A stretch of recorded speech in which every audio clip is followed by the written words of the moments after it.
Welcome dear students, आज हम S block elements को स्टार्ट करेंगे। इंट्रोडक्टरी नोट है पहले, जो एलिमेंट्स ग्रुप 1A और 2A of the periodic table यानी extreme left of the periodic table पे मौजूद हैं वो एस ब्लॉक एलिमेंट्स कहलाते हैं। और इनमें जो है वो ग्रुप 1A में अल्कली मेटल्स हैं और ग्रुप 2A में अल्कलाइन अर्थ मेटल्स हैं। तो ये जो अल्कली मेटल्स हैं और अल्कलाइन अर्थ मेटल्स हैं, ये कॉन्स्टिट्यूट करते हैं हमारा एस ब्लॉक। पहले इनके मेंबर्स के नाम लिख लेते हैं, ग्रुप 1A के मेंबर्स के नाम और फिर ग्रुप 2A के मेंबर्स के नाम। तो हाइड्रोजन को एलिमिनेट कर देंगे, hydrogen is not a member. Lithium से स्टार्ट करेंगे, lithium, sodium, potassium, lithium Li, sodium Na, potassium K, rubidium Rb, caesium Cs and francium Fr। इसी तरह से ग्रुप 2A जो अल्कलाइन अर्थ मेटल्स कहलाते हैं, जिसकी वजह अभी हम देखेंगे। इसका पहला मेंबर है बेरिलियम, दूसरा मेंबर है मैग्नीशियम, तीसरा मेंबर है कैल्शियम, स्ट्रॉन्शियम, बेरियम, रेडियम।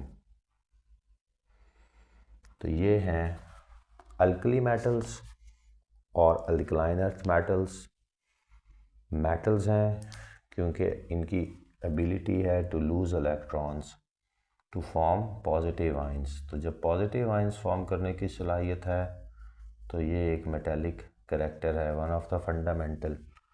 इसी तरह से ग्रुप 2 वाले जो हैं वो भी अपने वैलेंस शेल से इलेक्ट्रॉन्स को लूज़ करने की सलाहियत रखते हैं और डाई पॉजिटिव आयन फॉर्म करते हैं। ग्रुप 1 वाले मोनो पॉजिटिव आयन फॉर्म करते हैं। इलेक्ट्रॉनिक कॉन्फ़िगरेशन जब देखेंगे तो हमें मज़ीद इसके बारे में पता लगेगा। लिथियम का एटॉमिक नंबर 3 है, तो इसकी इलेक्ट्रॉनिक कॉन्फ़िगरेशन ड्रॉ करें तो 1s में 1s में 2 और 2s में 1। सोडियम का एटॉमिक नंबर 11 है, इसकी इलेक्ट्रॉनिक कॉन्फ़िगरेशन ड्रॉ करें 1s2, 2s2, 2p6 and 3s1। Potassium का एटॉमिक नंबर 19 है, अगर इसकी इलेक्ट्रॉनिक कॉन्फ़िगरेशन ड्रॉ करें 1s2, 2s2, 2p6, 3s2, 3p6 and 4s1। 6, 7, 8, 9, 15, 17 and 19। इसी तरह से बाकी 3 एलिमेंट्स की भी आप इलेक्ट्रॉनिक कॉन्फ़िगरेशन ड्रॉ करेंगे। वैलेंस शेल जो है वो चाहे 2 है, 3 है या 4 है, जो ऑर्बिटल है वो ऐसी है। इसी तरह से ग्रुप 2 में जाएं, बेरिलियम है, इसका एटॉमिक नंबर 4 है, तो इसकी ड्रॉ करें तो 1s2 एंड 2s2। मैग्नीशियम का 12 है एटॉमिक नंबर। तो यहाँ अगर आप देखेंगे तो 1s2, 2s2, 2p6, 3s2। तो इस तरह से इनका वैलेंस शेल भी एस ऑर्बिटल में ही कंप्लीट होता है और वैलेंस शेल में 2 इलेक्ट्रॉन्स हैं। इनके वैलेंस शेल में जो ग्रुप 1A वाले हैं इनमें 1 इलेक्ट्रॉन है, इसीलिए जो ग्रुप 1A वाले हैं वो मोनो पॉजिटिव आयन फॉर्म करते हैं। अपना जो आउटर मोस्ट शेल है उसको रिमूव ख़त्म कर लेते हैं with the loss of 1 electron. So फिर इनका ऑक्टेट जो है वो 6 और 2 इलेक्ट्रॉन 8 इलेक्ट्रॉन से कंप्लीट हो जाता है जो इनर शेल है। और यही वो प्राइम फोकस होता है एलिमेंट्स का जब वो बॉन्डिंग में जाते हैं। तो इलेक्ट्रॉन और लॉस और गेन की बात करते हैं तब एलिमेंट्स जब उनका प्राइम फोकस जो है वो अपनी स्टेबल इलेक्ट्रॉनिक कॉन्फ़िगरेशन हासिल करना है विद 2 और 8 इलेक्ट्रॉन्स। ग्रुप 1 के एलिमेंट्स को सिर्फ एक इलेक्ट्रॉन चाहिए, एक इलेक्ट्रॉन लूज़ कर सकते हैं, फिर ये इनर शेल इनके कंप्लीट है। इसी तरह से ग्रुप 2 वाले जो हैं ये अपना वैलेंस शेल में 2 इलेक्ट्रॉन्स हैं, तो ये वैलेंस शेल में 2 इलेक्ट्रॉन्स को रिलीज़ कर देते हैं और फिर डाई पॉजिटिव आयन फॉर्म करते हैं और किसी इलेक्ट्रोनेगेटिव एलिमेंट के साथ जैसे कि क्लोरीन या कोई भी हैलोजन है उसके साथ बॉन्ड फॉर्म कर लेते हैं और इस तरह से जो है वो एक आयनिक कंपाउंड फॉर्म होता है। तो इनके कंपाउंड्स के नेचर भी आयनिक है। बहरहाल ये इनका एक जनरल सा इंट्रोडक्शन है। नेक्स्ट क्वेश्चन या नेक्स्ट बात जो अब इनके बारे में हमें पता होनी चाहिए वो ये है कि ये एस ब्लॉक एलिमेंट्स हैं, फिर ये अल्कली और अल्कलाइन क्यों कहलाते हैं। तो ये अल्कली का मतलब जो है ये बेस से है। इनके ऑक्साइड्स जो हैं वो वाटर के साथ रिएक्ट करके बेस फॉर्म करने की सलाहियत रखते हैं। पहली बात तो ये है कि ऑक्सीजन से रिएक्ट करते हैं और ऑक्साइड फॉर्म करने की सलाहियत रखते हैं, और दूसरी बात यह है कि वो ऑक्साइड फिर वाटर से इंटरैक्ट करने की सलाहियत भी रखता है और क्या फॉर्म होती है बेस, और साथ जो है वो हाइड्रोजन गैस भी रिलीज़ हो सकती है। तो पॉइंट ये है कि बेस फॉर्म करने की सलाहियत है, इस वजह से ये अल्कलीज कहलाते हैं। इसी तरह से ग्रुप 2 का मेंबर लें अगर कोई, मैग्नीशियम फॉर इंस्टेंस, तो ये भी ऑक्साइड फॉर्म करने की सलाहियत रखते हैं MgO नेचर की, और ये मैग्नीशियम ऑक्साइड जो है फिर वाटर से इंटरेक्ट करके मैग्नीशियम हाइड्रोक्साइड फॉर्म कर सकता है और करता है। तो इस तरह से ये भी बेस फॉर्म करने की सलाहियत रखते हैं। तो hydrogen gas can be a by product in this case too, but our prime focus is on the formation of hydroxides, जहाँ से इनको नेम मिला है अल्कलीज एंड अल्कलाइंस। ये क्योंकि अर्थ की क्रस्ट में पाई जाती हैं इसलिए अर्थ का लफ्ज़ भी साथ लग गया है और अल्कली बेस से है। ये स्टूडेंट्स अगर इनकी अकरेंस की बात करें तो ये नेचर में हमें मिलेंगे कंबाइंड स्टेट में। फ्री स्टेट में आपको किसी भी अल्कली या अल्कलाइन अर्थ का मिलना मुश्किल है, और उसकी वजह यह है कि ये हाईली रिएक्टिव हैं और इजीली इलेक्ट्रॉन लूज़ करके बॉन्ड फॉर्म कर देते हैं किसी इलेक्ट्रोनेगेटिव स्पीशीज़ के साथ। मिसाल के तौर पर सोडियम आपको सोडियम कार्बोनेट की सूरत में मिल सकता है, सोडियम क्लोराइड की सूरत में मिल सकता है, इवन सोडियम नाइट्रेट की सूरत में मिल सकता है। तो ये नेगेटिव पार्ट्स हैं। तो ये है कि ये नेचर में आपको मिनरल्स की फॉर्म में मिलेंगे, मिनरल डेपोजिशंस, मिनरल डिपॉजिट्स, जिनको फिर हम जो है वो उनके ओर से प्योर मेटल को रिकवर करते हैं। तो ये पॉइंट है कि ये आपको नेचर में इस तरह से मिलेंगे। इसी तरह से ग्रुप 2 का कोई एलिमेंट लें, मैग्नीशियम फॉर इंस्टेंस, तो मैग्नीशियम भी आपको मैग्नीशियम कार्बोनेट या मैग्नीशियम सल्फेट या मैग्नीशियम सिलिकेट की सूरत में मिल सकती है। तो ये आपको जो याद रखने वाली बात है। इसी तरह से जो कैल्शियम है वो भी आपको कैल्शियम कार्बोनेट, कैल्शियम सल्फेट वगैरह में मिलती है। इसके अलावा जो है कैल्शियम का कोई भी सिलिकेट साथ हो सकता है। तो ये है बात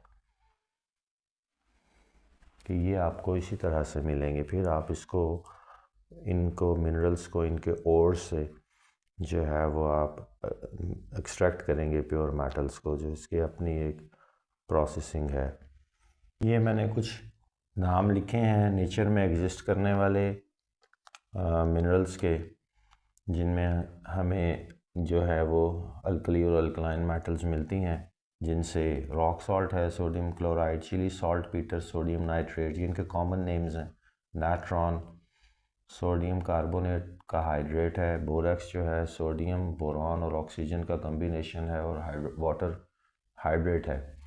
फिर ग्रुप 2A वाले मैग्नेसाइट मैग्नीशियम कार्बोनेट को कहते हैं डोलोमाइट, मैग्नीशियम कार्बोनेट और कैल्शियम कार्बोनेट के कम्बिनेशन को एप्सम सॉल्ट इंडस्ट्रियल कंपाउंड है, ये इनके इंडस्ट्रियल नेम्स ही हैं सारे। मैग्नीशियम सल्फेट हाइड्रस और कैल्साइट इस कैल्शियम कार्बोनेट। तो ये है इनकी एग्जिस्टेंस नेचर में। डियर स्टूडेंट्स, अब हम पेक्यूलियर बिहेवियर ऑफ लिथियम को देखते हैं। Lithium is the first member of alkali metals. इसका एटॉमिक नंबर 3 है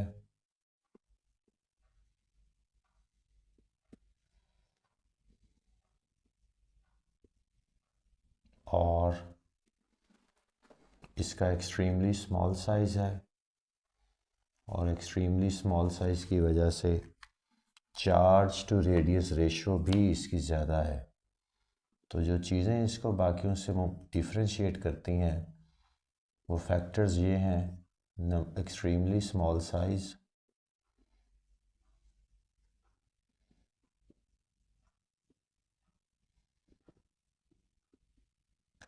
दूसरा फैक्टर है ability to polarise neighbouring cation.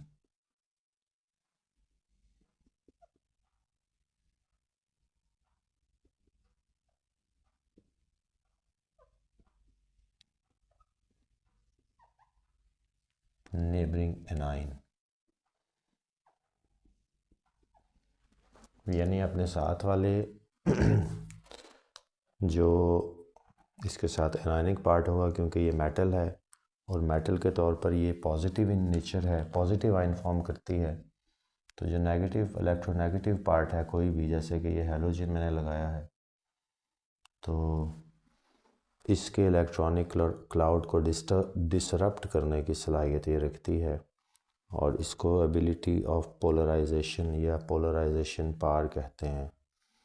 तो इसकी जो पोलराइजेशन पावर है इलेक्ट्रॉनिक क्लाउड को नेबरिंग एनाइन के इलेक्ट्रॉनिक क्लाउड को डिसरप्ट करने की, उसकी वजह से भी ये पेक्यूलियर करैक्टरिस्टिक शो करता है, इस तरह से कि इसके मॉलिक्यूल्स या कंपाउंड्स इतने स्टेबल नहीं होते।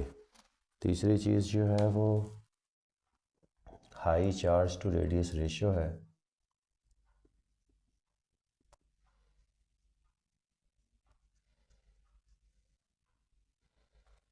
ये भी एक इम्पॉर्टेंट फैक्टर है, इसकी वजह से ये लेस इलेक्ट्रोपॉजिटिव है, यानी कि बाकी मेंबर्स की निस्बत पॉजिटिव आयन फॉर्म करने की सलाहियत इसकी कम है।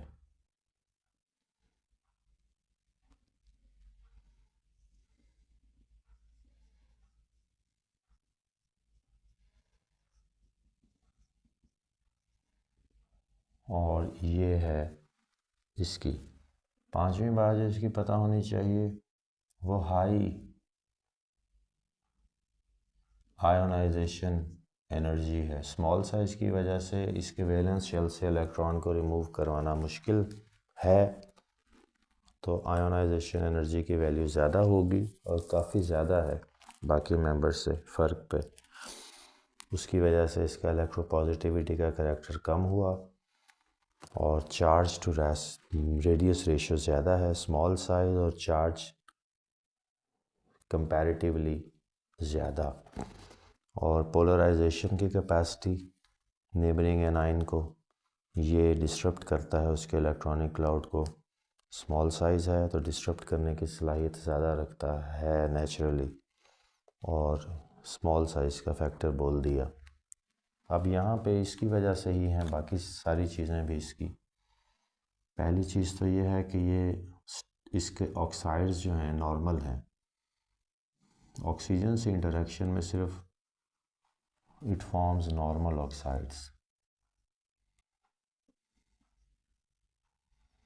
जो बाकी अल्कली मेटल्स हैं वो पार ऑक्साइड्स भी फॉर्म करती हैं, सुपर ऑक्साइड्स भी, लेकिन लिथियम जो है ये एक नॉर्मल ऑक्साइड फॉर्म करेगा Li2O नेचर की, जिसमें ऑक्सीजन का ऑक्सीडेशन नंबर ऑक्सीजन के एटम का -2 है। जबकि आप दूसरे मेंबर्स जो अल्कली मेटल्स के हैं जैसे कि सोडियम Na2O नेचर का ऑक्साइड फॉर्म करने की सलाहियत रखता है और ये नॉर्मल ऑक्साइड है। लेकिन सोडियम जो है वो बाज़ केसेस में पार ऑक्साइड भी फॉर्म कर देगा Na2O2 नेचर का, जिसमें हर ऑक्सीजन एटम का ऑक्सीडेशन नंबर -1 होगा। इसके अलावा सोडियम या कोई भी दूसरा मेंबर अल्कली मेटल का लिथियम के अलावा सुपर ऑक्साइड भी फॉर्म करने की सलाहियत रखता है, जिसमें हर ऑक्सीजन का ऑक्सीडेशन नंबर -1/2 होगा। ये पहला है फ़र्क इसका। नॉर्मल ऑक्साइड फॉर्म करेगा नॉर्मल कंडीशंस में, और एक्स्ट्रावेगेंट एक्टिविटी ऑक्सीजन के साथ इसकी आपको नहीं मिलेगी।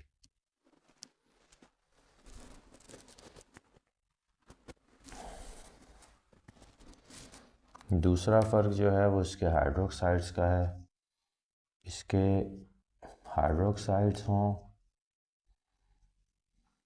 वो अनस्टेबल होंगे, इसके नाइट्रेट्स हों वो अनस्टेबल होंगे, इसके कार्बोनेट्स हों वो अनस्टेबल होंगे।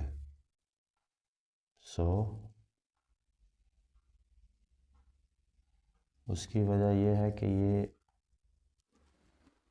लेस इलेक्ट्रोपॉजिटिव इन नेचर है, और उसकी वजह से ये पोलराइजेशन की कैपेबिलिटी की वजह से जो है वो नेबरिंग मॉलिक्यूल के जो कि एनायनिक है उसके इलेक्ट्रॉनिक क्लाउड को डिस्ट्रप्ट कर देता है।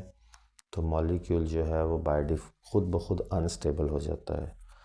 तो ये लिथियम और कार्बोनेट जो है ये टूट कर आपको लिथियम ऑक्साइड और कार्बन डाइऑक्साइड मिलेगी, बाकियों की नहीं मिलेगी। बाकी अल्कली मेटल्स के कार्बोनेट्स को आप इजीली तोड़ नहीं सकते। इसी तरह से यहाँ भी लिथियम ऑक्साइड और नाइट्रोजन डाइऑक्साइड मिलेगी, और ये भी टूट कर लिथियम ऑक्साइड और हाइड्रोजन गैस बन सकता है या बन जाएगा। तो पॉइंट ये है कि अनस्टेबल हैं और अपने रिस्पेक्टिव ऑक्साइड में टूट जाएंगे, और उसकी वजह बता दी है पोलराइजेशन की जो कैपेबिलिटी है स्मॉल साइज़ की वजह से और high charge to radius ratio की वजह से इनके मॉलिक्यूल्स अनस्टेबल हैं। नेक्स्ट पॉइंट जो है इसकी वाटर के साथ इंटरेक्शंस हैं। याद रखिएगा कि जो लिथियम है इसकी वाटर के साथ इंटरेक्शंस बहुत पुअर है, और उसकी वजह यह है कि ये इजीली इलेक्ट्रॉन लूज़ नहीं करेगा। पानी के साथ इंटरेक्शन करनी है तो आयोनाइज होना ज़रूरी है। पानी इसको जल्दी आयोनाइज नहीं कर पाता, तो जब जल्दी आयोनाइज नहीं कर पाता तो फिर it does not readily react with water. बाकी अल्कली मेटल्स जो हैं वो पानी के साथ स्ट्रॉन्ग एसोसिएशन शो करते हैं।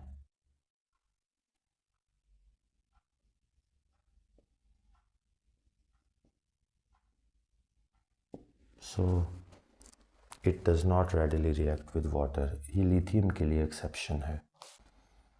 और इसी से मिलती जुलती बात है कि जो अगर इसके कंपाउंड्स होंगे वो भी पानी में इंटरेक्ट नहीं कर पाएंगे। जो कंपाउंड्स ऑफ लिथियम है वो मोर कोवलेंट हैं एंड लेस आयनिक हैं because of its less electropositivity. The covalency factor increases and ionic decreases. So water के साथ इंटरेक्शंस फिर इसके कंपाउंड्स की भी पुअर हो गई।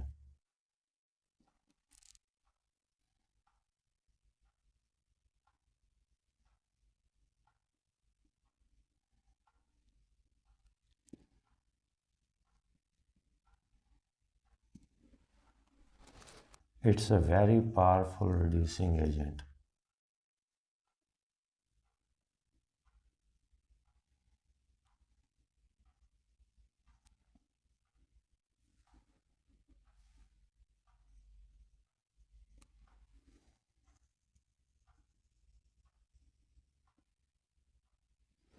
ये याद रखिएगा कि जो लिथियम है गो के ये इजीली इलेक्ट्रॉन लूज़ नहीं करती, लेस इलेक्ट्रोपॉजिटिव है in comparison to other members because of its extremely small size, लेकिन रिड्यूस करने की सलाहियत इसकी दूसरी स्पीशीज़ को ज़्यादा है, सबसे ज़्यादा है पूरे पीरियोडिक टेबल के हर एलिमेंट से ज़्यादा है।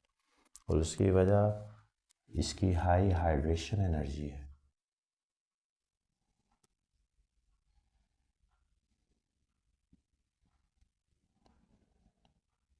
हाइड्रेशन एनर्जी का मतलब ये है कि पानी के साथ जब इंटरेक्शन इसकी हो जाए तो फिर बहुत स्ट्रॉन्ग एसोसिएशन है, lot of energy is released. Once it gets ionised, it won't easily get ionized, but once it gets ionized, then lots of energy is released because association is strongly favored. Water then forms stronger association with smaller size molecules.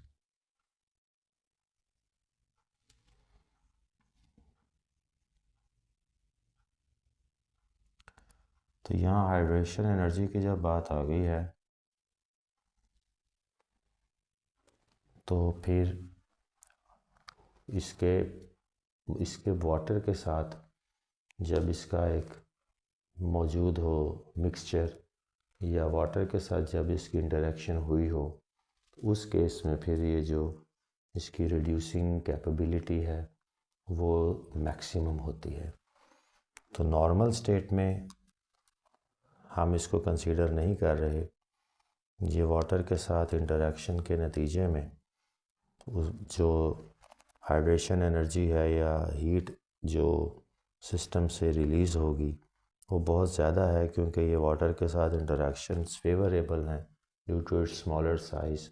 Lithium ion now readily interacts with water. It's very small now, this lithium ion. It only has 2 electrons. So association with water is stronger. Now, in this case, it is a very powerful reducing agent and does donate electron efficiently. तो ये है इसकी बात कि hydration energy के context में और पानी के साथ इंटरेक्शन के कॉन्टेक्स्ट में जब इसको स्टडी करें तो फिर इसकी रिड्यूसिंग कैपेबिलिटीज़ एट मैक्सिमम होती हैं। आर्म्स केस में ये इलेक्ट्रोपॉजिटिव नहीं है, उस केस में हम इसकी रिड्यूसिंग कैपेबिलिटी की बात यहाँ नहीं कर रहे होते। तो जब भी ये कहते हैं कि it's a very powerful reducing agent, तो यहाँ हाइड्रेशन एनर्जी और वाटर के साथ इंटरेक्शन के कॉन्सेप्ट को मिला के देखेंगे तो बात समझ आएगी। 6 are dear students के they are very less reactive as compared to all the members of group 1A, क्योंकि ये स्मॉल साइज का होने की वजह से रिलेटिवली स्टेबल है। जितना साइज एटॉमिक बड़ा होता जाता है स्टेबिलिटी कम होती चली जाती, सो दे आर लेस रिएक्टिव। इसके अलावा हाइड्राइड्स की बात करें तो lithium hydride is the most stable one. Group 1A और 2A के एलिमेंट्स जो हैं हाइड्राइड्स फॉर्म करने की सलाहियत रखते हैं। जो लिथियम का हाइड्राइड है is the most stable of all the hydrides. इसके अलावा एक आखिरी बात यह है कि ये हाइड्रेट्स भी फॉर्म करते हैं। तो लिथियम के कंपाउंड्स के आपको हाइड्रेट्स भी मिलेंगे, यानी पानी के साथ इंटरेक्शन की बात करनी है, और वो मैंने आपको हाइड्रेशन एनर्जी के कॉन्टेक्स्ट में बताई है कि इंटरेक्शंस पहले तो नहीं, लेकिन जब बन जाएं, आयनाइज हो जाए, फिर इंटरेक्शंस बहुत स्ट्रॉन्ग हैं और ये पानी को अपने गिर्द सराउंड कर लेता है या पानी इसके गिर्द सराउंड हो जाता है इसके केटाइंस लिथियम के केटाइन के गिर्द।